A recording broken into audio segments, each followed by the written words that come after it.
¿Qué es la globalización? Así como cuáles son sus factores y elementos principales.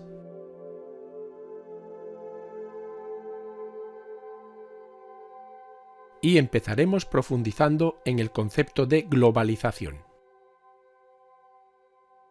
Como hemos visto en el primer vídeo, se trata de un proceso político, económico, social, cultural y tecnológico a escala global, que consiste en la creciente comunicación e interdependencia entre los distintos países del mundo. Todo esto significa que los productos y servicios puedan ir de un país a otro con pocos costos adicionales en aduanas, tasas o recargos. Por tanto, en este gráfico de líneas pueden apreciarse las exportaciones que ha habido desde 1960, y justo el crecimiento ha sido realmente brutal a partir de los inicios del siglo XXI.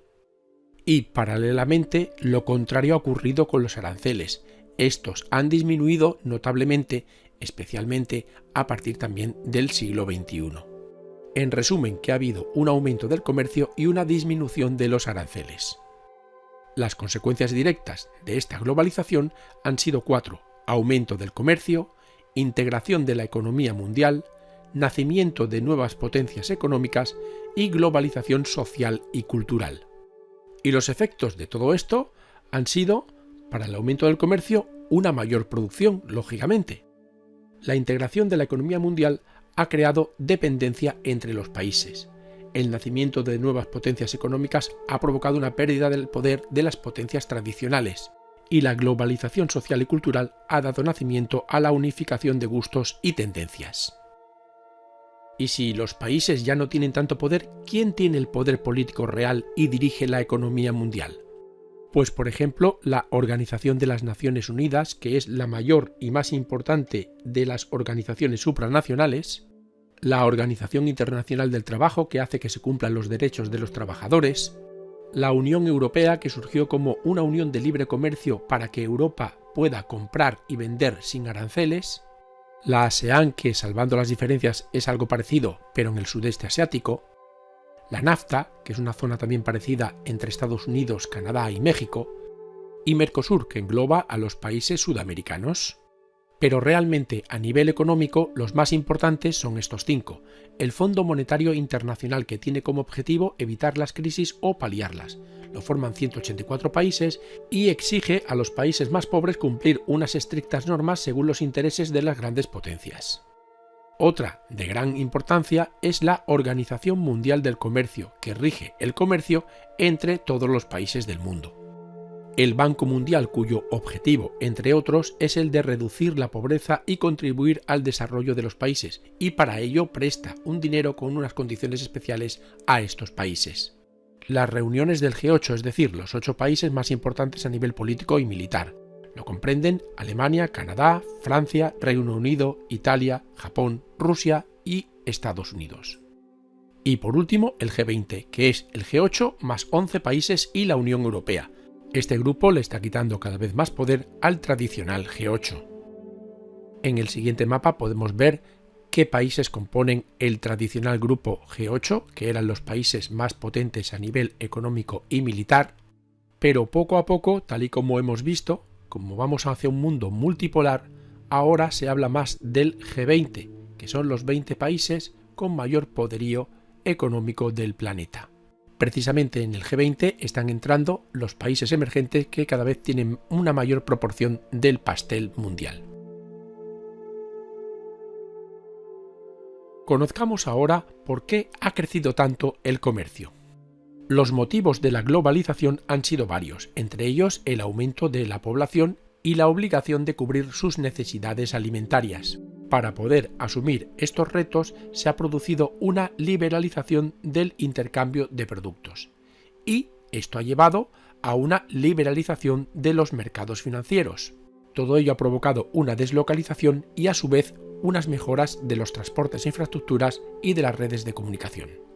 El crecimiento de la población mundial ha sido desde siempre muy lento, debido a que, aunque los índices de natalidad han sido muy elevados, los de mortalidad también. Por tanto, tradicionalmente, el crecimiento generado por los nuevos nacimientos era compensado con la alta mortalidad. Las mujeres tenían más hijos que ahora, sobre todo por falta de métodos anticonceptivos, pero la mortalidad infantil era mucho mayor.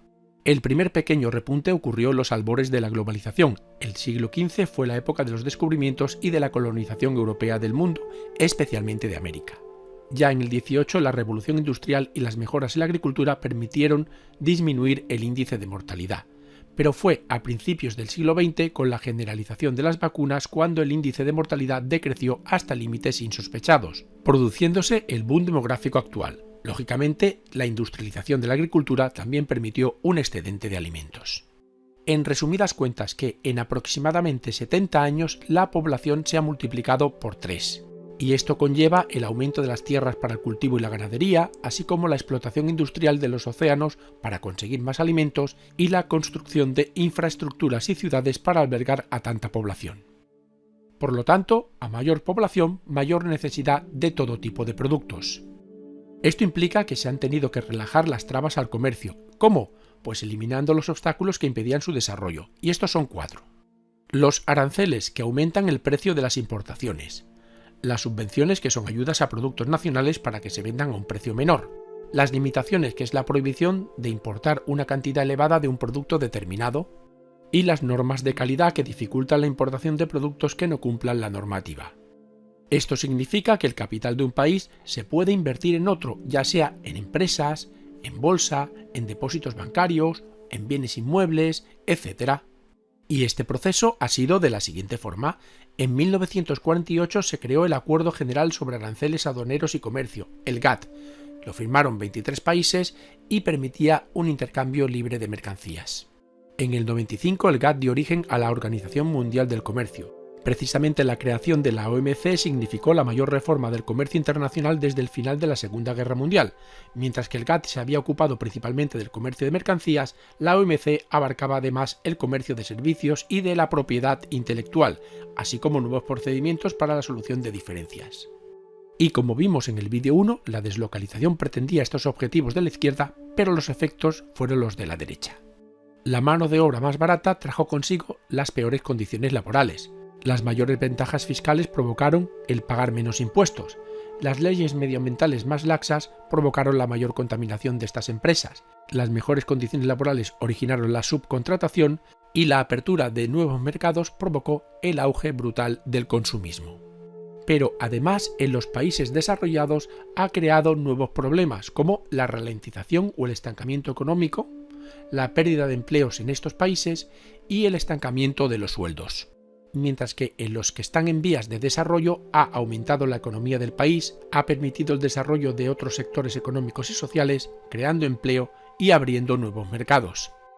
Precisamente en estos países donde se han asentado las multinacionales se han creado nuevas vías de comunicación e infraestructuras para albergar las necesidades de dichas multinacionales.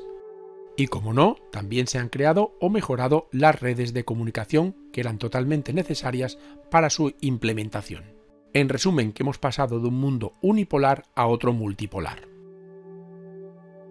Y esto ha sido todo. Muchas gracias por escucharme y espero que te haya servido de ayuda. Para más información, entra en youcan.com.